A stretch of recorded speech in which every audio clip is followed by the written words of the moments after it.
Hi guys, this is Angel and welcome to my YouTube channel.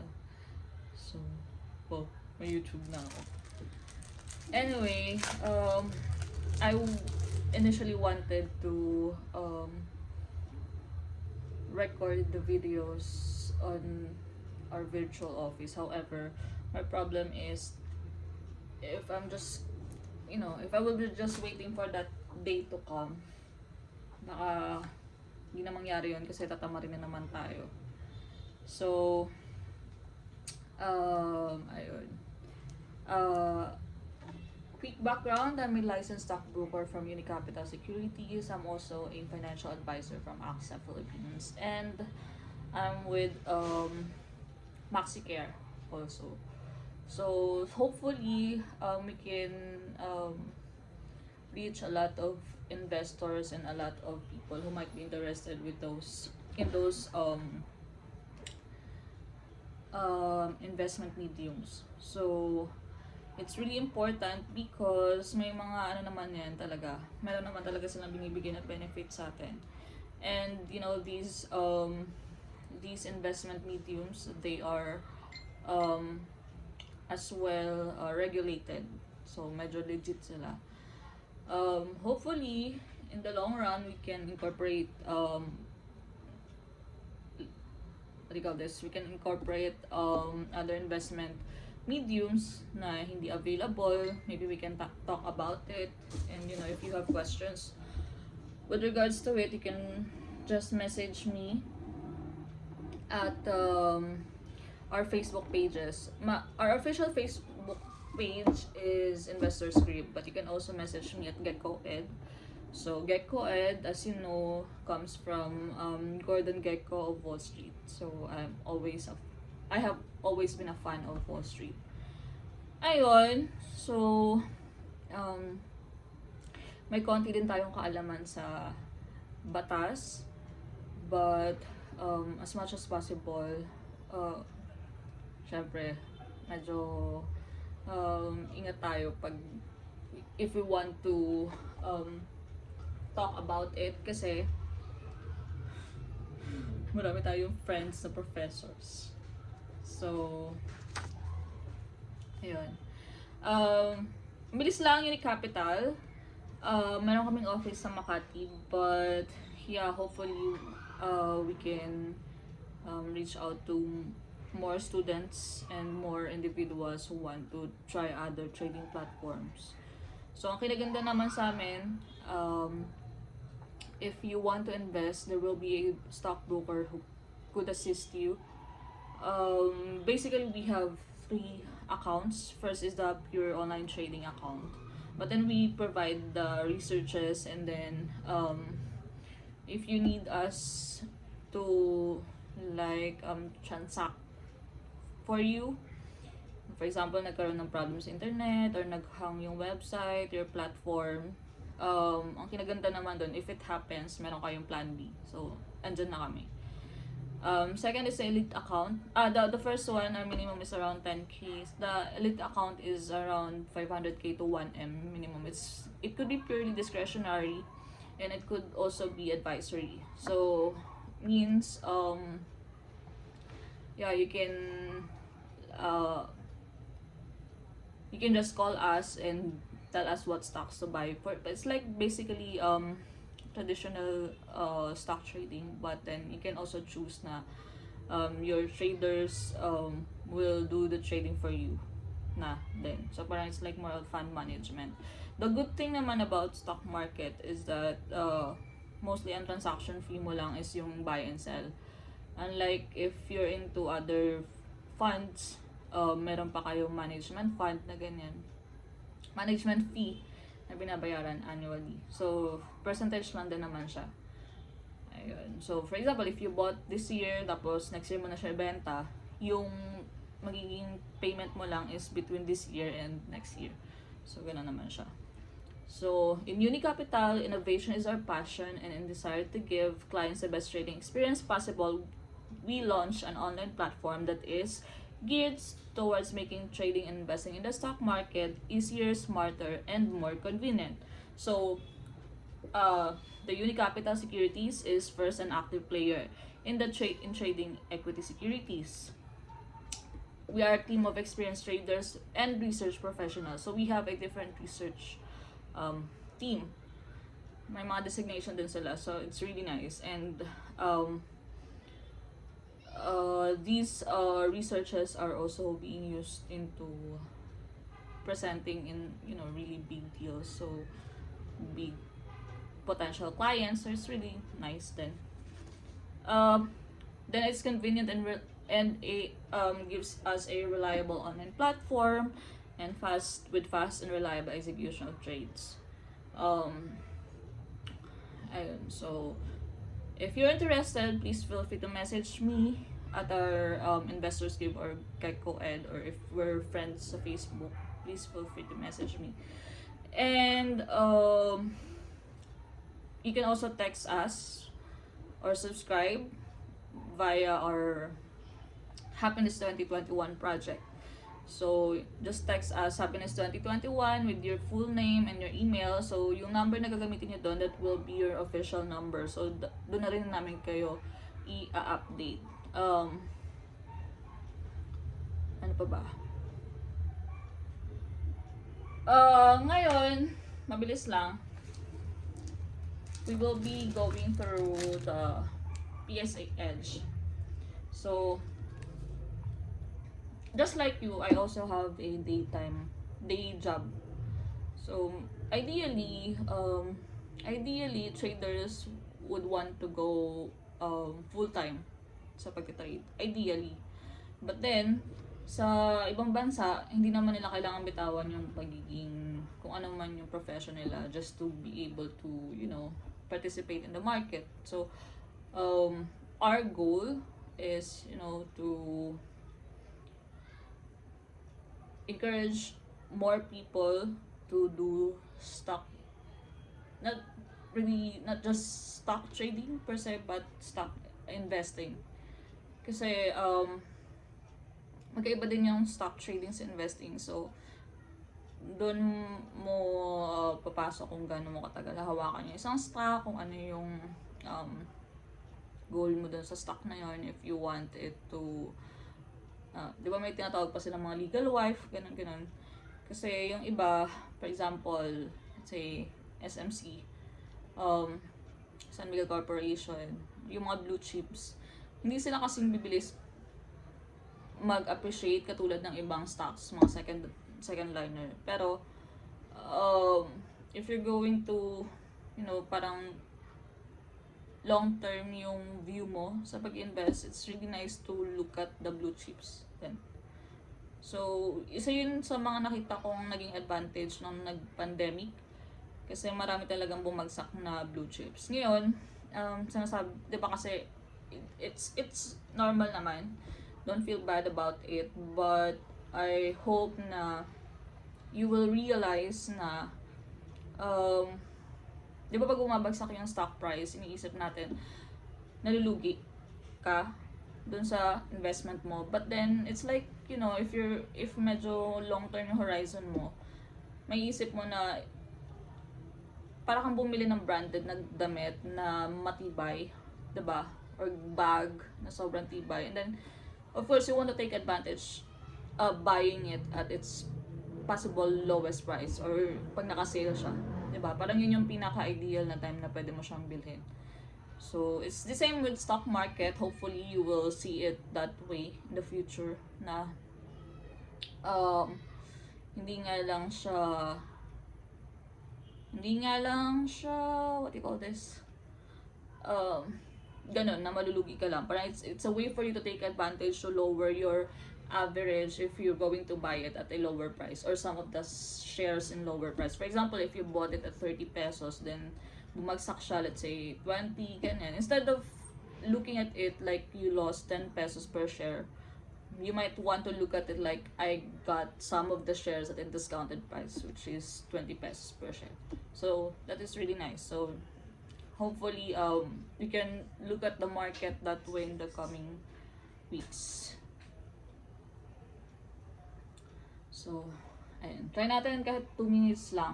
go to PSE Edge. So every brokers, we go here kasi, diba, part of being regulated is that they disclose their material information to the public para medyo even yung natatanggap nating information, and naman information will lead to your sentiments as investors. So if you have gotten a really good news, it will affect how you look at not just the company or the price.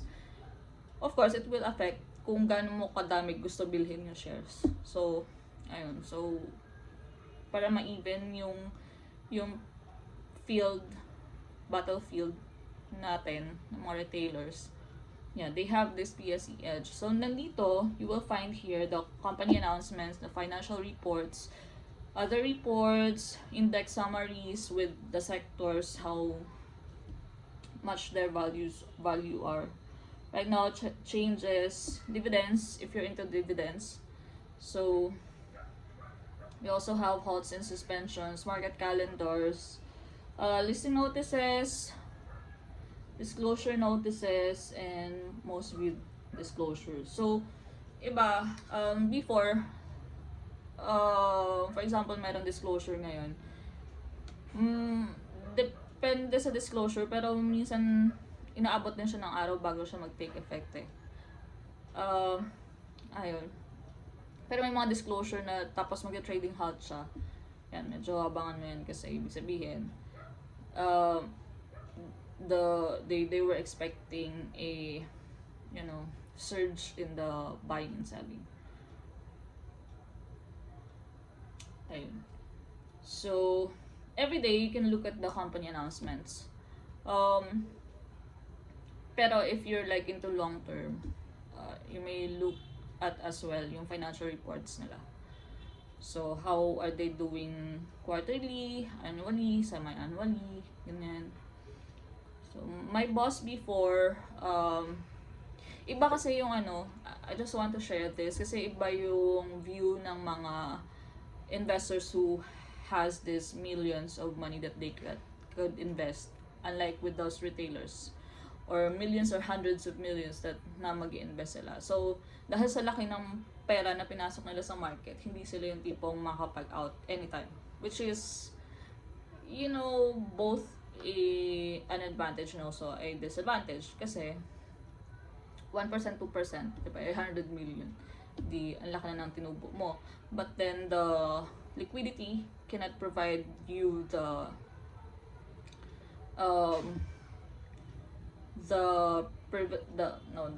luxury na makakapag-out ka whenever you want to, diba? So yun din naman ang kinaganda ng mga maliliit yung account kasi mas mabilis sa atin mag-in out, diba? Kaya nga mas maraming gustong maglaro na medyo maliliit yung accounts. Pero I mean, it's not a bad thing. But then if you will be just starting with 5,000 or 10,000, I would advise na for you to really appreciate the market, don't play it like all of it. Kasi siguro we can tackle in the future yung mga fees and charges and ano yung mga binabawas ng broker house mo tuwing nagka-transact ka. So it's important because every cent matter, diba? Ayun, company announcement for today, ano ba? Meron dito clarification of news reports ng Meralco. So meron din silang ganun dito. I'm in the company announcement part of the PSE Edge. So Engine raises stake in PFBSI or Power Source First Bulacan Solar Incorporated through Engine Renewable Energy Incorporated to bring up its stake to 60%. Investment is part of the intended 1,000 megawatts power generation portfolio of MPIN. So medyo nagiging trend na rin kasi ngayon ang green energy, renewable energy, diba? So you're going to look at how much Meralco is doing right now. So, kahit medyo okay naman na, I mean, medyo bumabalik na tayo sa dati in a way, um, still 130 pa rin hanggang 130 pa rin ang trading ng Philippine stock market. And wala pa rin shorting. But they were like, as usual, meron, hopefully, this year, matuloy na din siya na yung, you call this, shorting. Wala pa kasing shorting dito. Medyo complicated kasi yung setup ng shorting sa Philippines. Kasi kailangan mo manghiram ng shares, ng mayroong shares, tapos kailangan mo siyang ipalit. Diba? So, yun. Shorting, it's more on forex and US stocks. Diba? So, dito, ang pinaka-way mo lang talaga to earn is to buy low and sell high. When you feel like, you know, babagsak na siya, you can already sell it, tapos bili ka ulit ng medyo mababa. That's trading, diba? That's trading. So, ganun yung attack mo pag trading. Pero kapag investing ka, pag bumaba siya, tapos medyo malayo, mahaba yung trading horizon, investment horizon, you can as might as well, what call this? Accumulate more shares. Wait, Meralco, stock price. Sa mga wala pang platform, you might as well check okay, you might as well check Instagram. So they really have a nice platform. So that's 299.2. Previous na 295. So umakit siya ng 4 pesos per share, which is 1.35%, 36%. Pwede na. Ayun. So, you can click the more on the company announcements, then look for other relevant, because relevant news about your stock. So, maraming stocks dito. Pag hindi mo alam, pag bago ka pa lang sa market, tapos hindi mo alam kung anong bibilhin mong stock, pumunta ka dito, tapos magbasa-basa ka na dito. Huwag kayong tatamarin. Kasi, di ba nga, si Warren Buffett,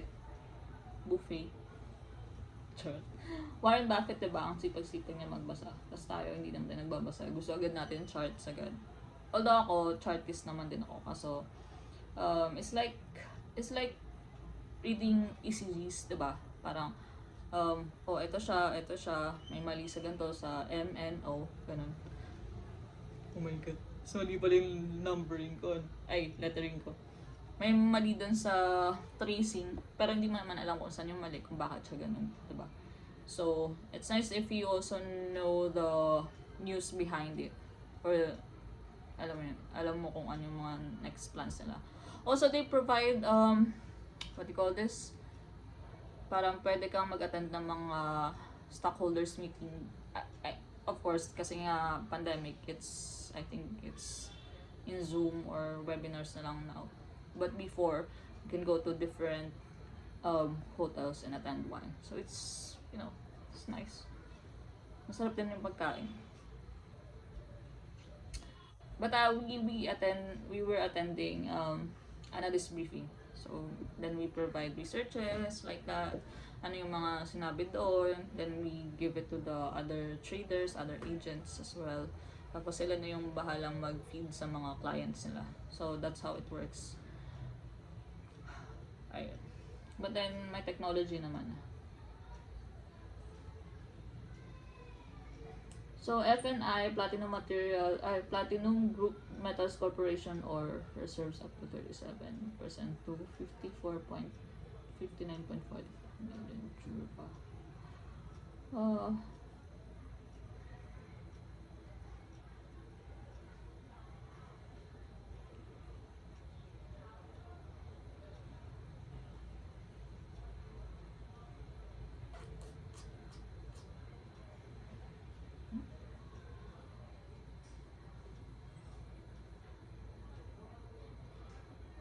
So, ang ibig sabihin lang naman nito is continuous yung demand for their ores for FNI. FNI stock price.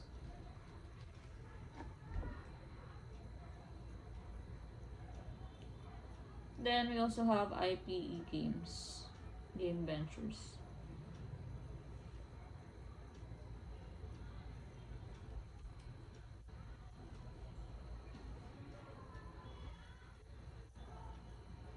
$2.99 siya, up 1%. Pwede na.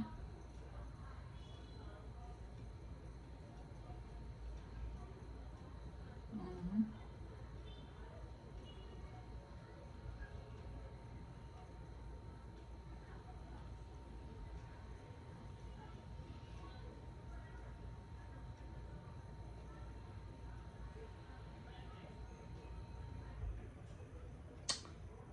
Okay, IPE Games Ventures executed a term sheet dated January 4 with Fast Cash Remittance Incorporated, intending acquisition of 60% of its capital stock. Valuation is at $3.6 million.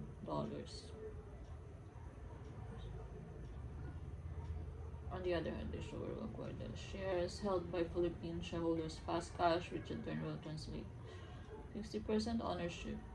Mm-hmm.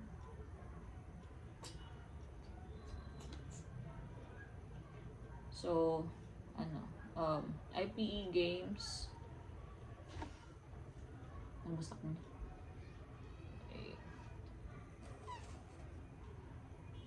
EG.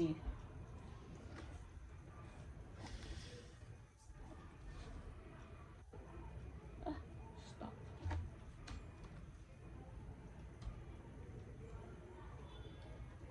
So, merong iba na basta pag publicly listed companies ka, you're required to um, release disclosures. Yan. So, iba, hindi naman nalaro yung ibang stock. For example, like this one. But then, we don't know, mali mo may mga gumalaw ulit siya in coming days. So,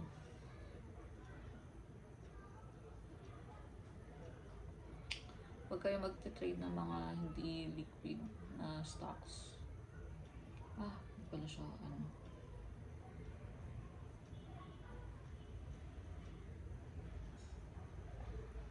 yata to, tignan natin.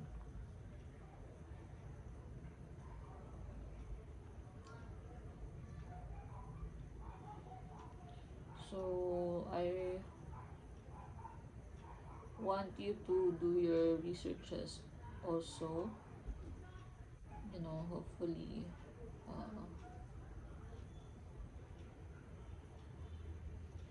stock data.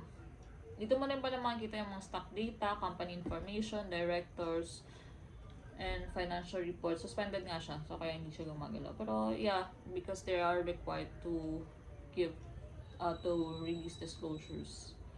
Yeah, meron pa rin silang disclosure. Pero suspended siya, so you cannot trade this.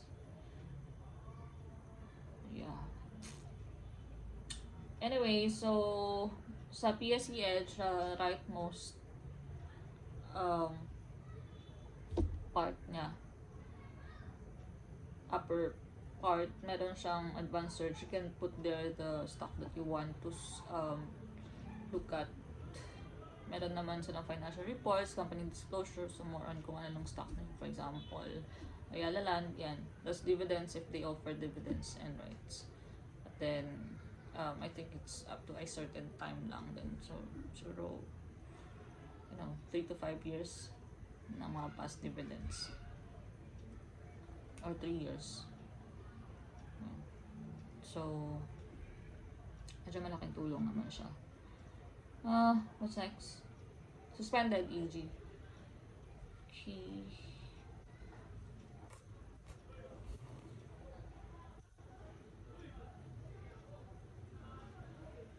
Maraming news na nilabas today. So, may San Miguel din, clarification of news reports. They have to have this under disclosures kasi para hindi ma-mislead yung public kung ano man yung libas na balita, diba? So they have to confirm it or deny it or what else, what not, diba? It's really nice then.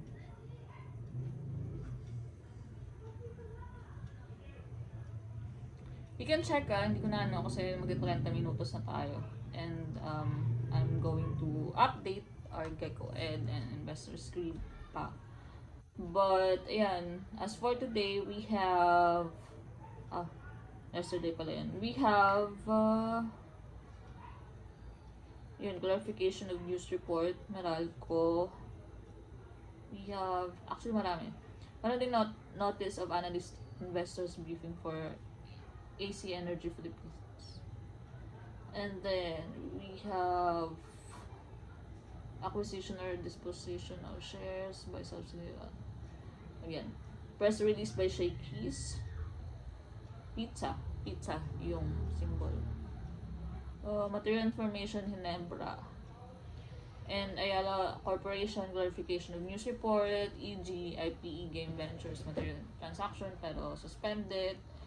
Yun, press release FNI, clarification of news reports, Meralco.